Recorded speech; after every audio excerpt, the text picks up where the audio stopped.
Good morning students. मैं self doctor विशाल तिवारी और आज का जो हमारे वीडियो का टॉपिक है वो है राजपूतों के आदर्श। इससे पहले वाले वीडियो के अंदर करीब 3 वीडियो हम लोगों ने देखे थे और वो तीनों के तीनों वीडियो राजपूतों की जीवन पद्धति के ऊपर थे। ठीक है, और उन जीवन पद्धतियों के अंदर उनके चाहे वो त्यौहार हो या उनके शिष्टाचार संबंधी मूल्य हो और ये पुत्र संबंधी त्यौहार हो या उनके समाज में फैली हुई कुछ कुरीतियाँ भी हम लोग कह सकते हैं उनको, जैसे सती प्रथा, त्याग प्रथा और टीका, इन सब के बारे में हम लोगों ने जाना था।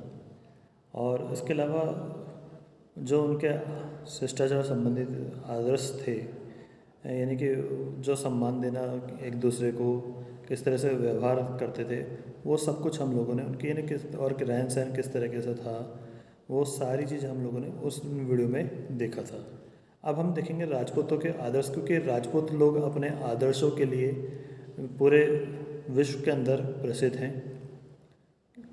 ठीक है, उनके आदर्श किस तरह से थे, उन्होंने क्या क्या उसके लिए वो त्याग करा, वो सारे कुछ हम लोग इस वीडियो के अंदर देखेंगे।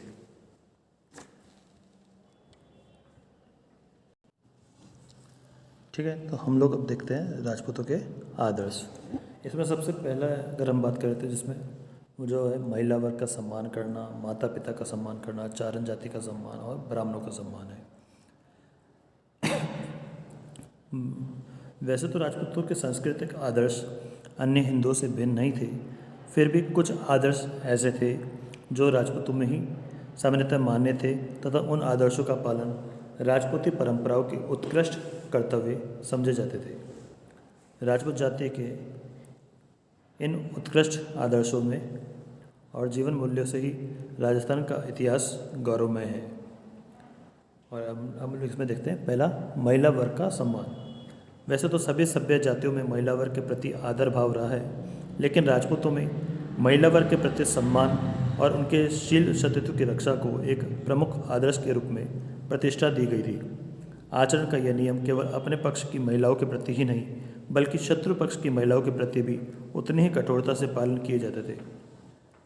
वस्तुतः महिलाओं के शील सतीत्व की रक्षा व अंतःपुर की मर्यादा का निर्वाह राजपूती शिष्टाचार एवं आदर्श का एक प्रमुख अंग रहा था।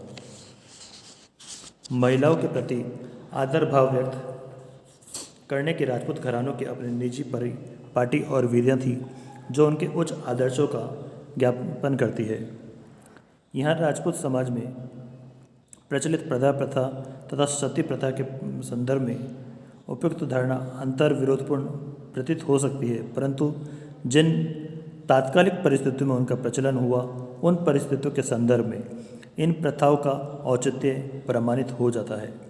इन प्रथाओं के औचित्य अनौचित्य का आधुनिक युग के मानदंडों से निर्णय न करके तत्कालीन राजनीतिक परिस्थितियों को दृष्टिगत रखते हुए मूल्यांकन किया जाना चाहिए, किंतु कालांतर में शनै शनै इन प्रथाओं ने रूढ़ि का रूप धारण कर लिया था, जिससे अलग होना राजपूतों के लिए संभव नहीं था।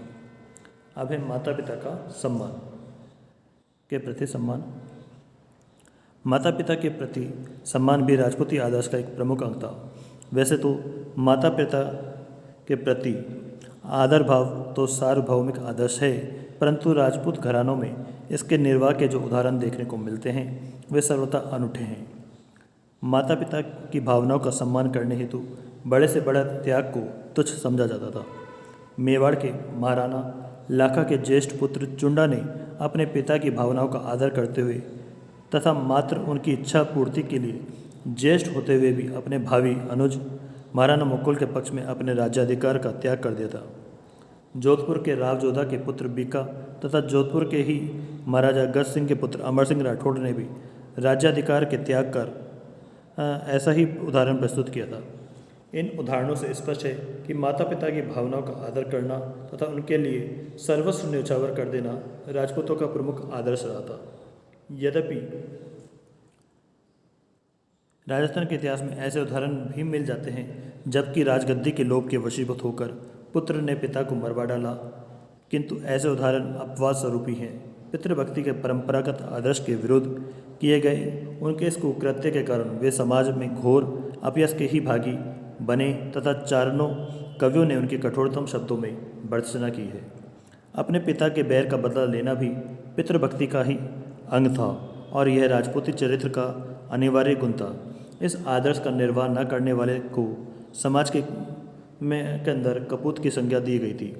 राजस्थानी में यह दोहा भी प्रचलित है, जननी जने कपूत मत चंगो जोबन खोए, के जन बेर भिहंडनो के कुल मंडन होए। अर्थात हे माँ, कपूत को जन्म देकर व्यर्थ अपने यौवन को नष्ट मत कर।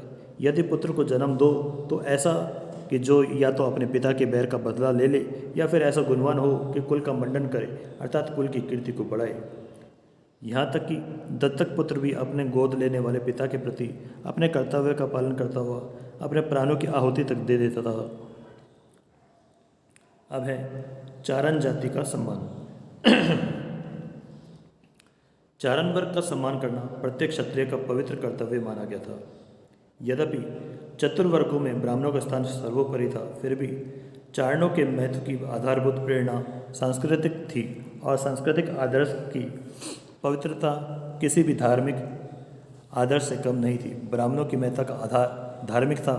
पुरातन काल से ही चारणों और क्षत्रियों के संबंध प्रगाढ़ थे। क्षत्रियों द्वारा किए गए युद्धों एवं राज्य मंत्रादि कार्यों में वे सदैव उनके साथी रहे थे।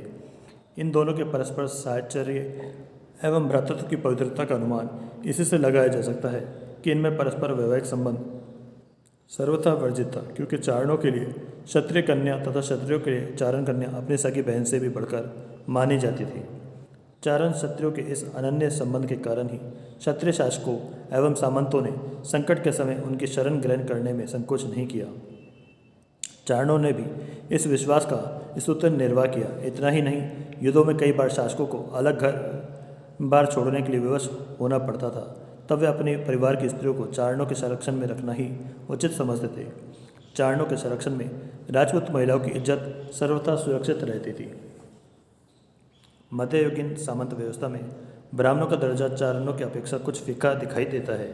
यह इसी तथ्य से स्पष्ट हो जाता है कि शासकों और सामंतों ने चारणों को ब्राह्मणों से बड़ी जागीरें, लाख पसाव, अरब पसाव आदि के कुर्ब प्रदान किए थे। इतना ही नहीं, उन्हें पालकी में बैठाकर स्वयं उनके भारवाहक बने, उन्हें हाथी पर बिठाया और स्वयं उनकी पेशवाई करने आए।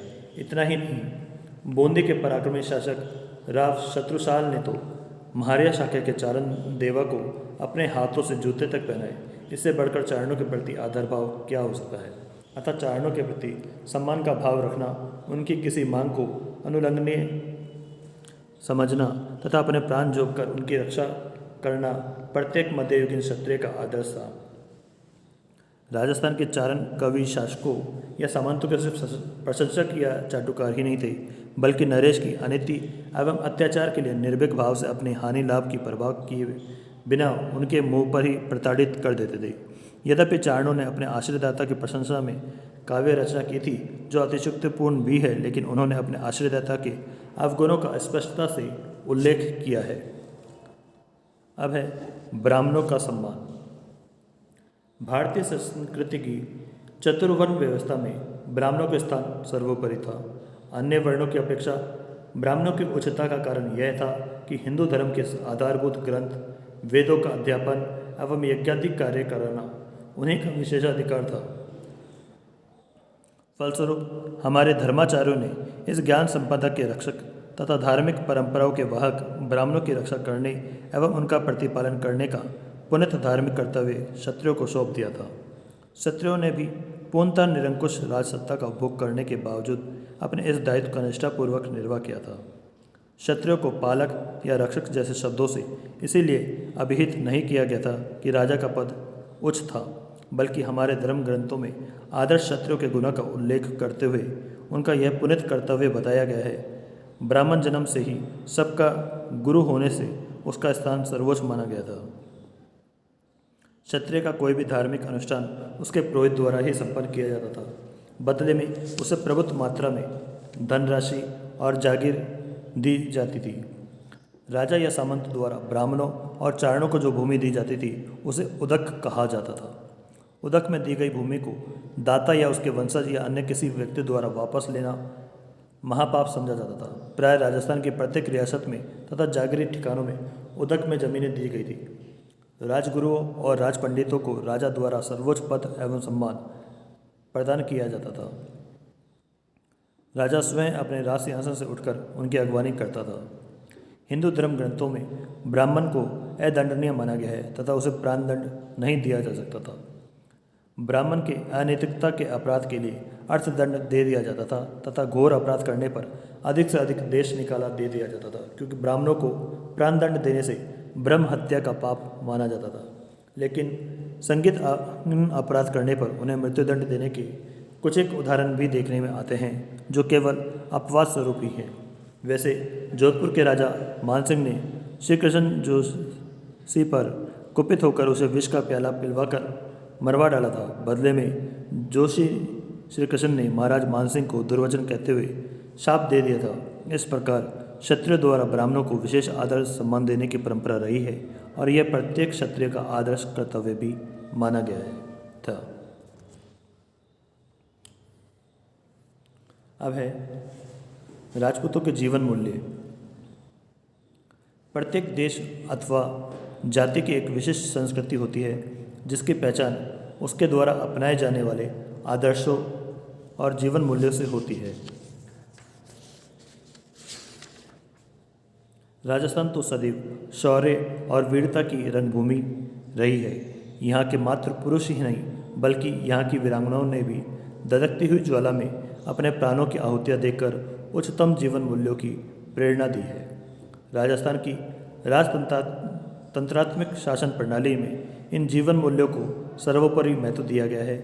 राजपूतों के लिए इन जीवन मूल्यों का निर्वाह करना अनिवार्य राजपूत धर्म के रूप में मान्य था, जिसके लिए वे अपना सर्वस्व न्यौछावर करने में तनिक भी संकोच नहीं किया। राजपूतों के जीवन मूल्यों में से पहला है मातृभूमि के प्रति प्रेम। राजस्थान के राजपूतों में अपनी मातृभूमि के प्रति अगाध प्रेम की भावना उत्कृष्ट रूप में देखी जा सकती है, जिसके लिए किसी भी त्याग को तुच्छ समझा जाता था। राजस्थान में शायद ही कोई ऐसा प्रदेश रहा हो जहां अपनी मातृभूमि की स्वतंत्रता के लिए युद्ध न लड़ा गया हो।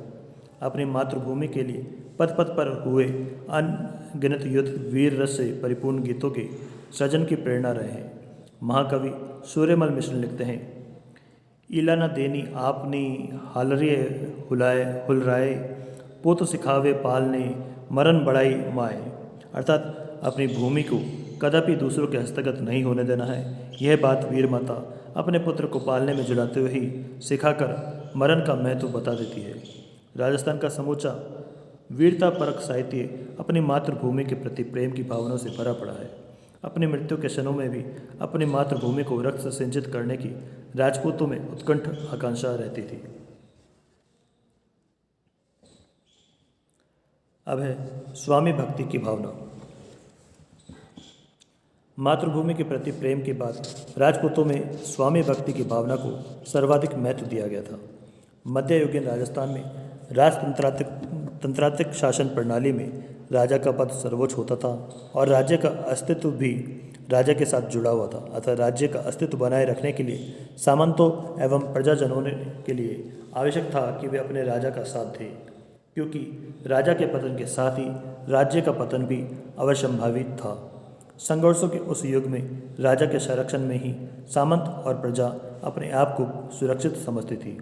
राजा अपने सामंतों का आश्रयदाता भी था, जिनकी सेवा के फलस्वरूप वे अपनी जागीरों को भोग करते थे। अतः अपने आश्रयदाता स्वामी के लिए सामंत अन्य कोई भी अपना सर्वस्व न्यौछावर कर देना राजपूत चरित्र का महान आदर्श माना गया है। जहाँ सामंतों के लिए स्वामी भक्ति का महत्व प्रतिपादित किया गया है, वहीं राजा के लिए अपने सामंतों की रक्षा करना भी पवित्र कर्तव्य माना गया है, क्योंकि दोनों एक दूसरे पर आश्रित थे। राजस्थान के इतिहास में स्वामी भक्ति के एक से बढ़कर एक उदाहरण देखने को मिलते हैं। वीर दुर्गादास राठौड़ तो मानव स्वामी भक्ति के मूर्त स्वरूप थे। उन्होंने अपने राजा अजित सिंह की रक्षा के लिए तथा जोधपुर का गया हुआ राज्य दिलाने के लिए क्या कुछ नहीं किया। यद्यपि बादशाह औरंगजेब ने दुर्गादास को अपनी और मिलाने के लिए 2 बार मनसब देने का प्रस्ताव किया, परंतु कोई भी प्रलोभन उन्हें अपनी स्वामी भक्ति से डिगा नहीं सका। यद्यपि आगे चलकर राजा अजित सिंह के कृतज्ञतापूर्ण व्यवहार के कारण अपना वतन छोड़कर जाना पड़ा था, लेकिन स्वामी धर्म के पालन का जो अनूठा आदर्श उन्होंने प्रस्तुत किया वह राजस्थान के इतिहास की कीर्ति को सदा अक्षुण्ण रखेगा। राजपूतों की स्वामी भक्ति की भावना के कारण ही बादशाह अकबर ने राजपूतों के प्रति सुलह नीति का अवलंबन किया। राजपूत शासकों ने मुगलों की अधीनता स्वीकार करके मुगल बादशाह के प्रति स्वामी भक्ति का पालन करते रहे। औरंगजेब जैसे धर्मांध और कुटिल बादशाह के प्रति भी राजपूत शासकों की स्वामी भक्ति बनी रही।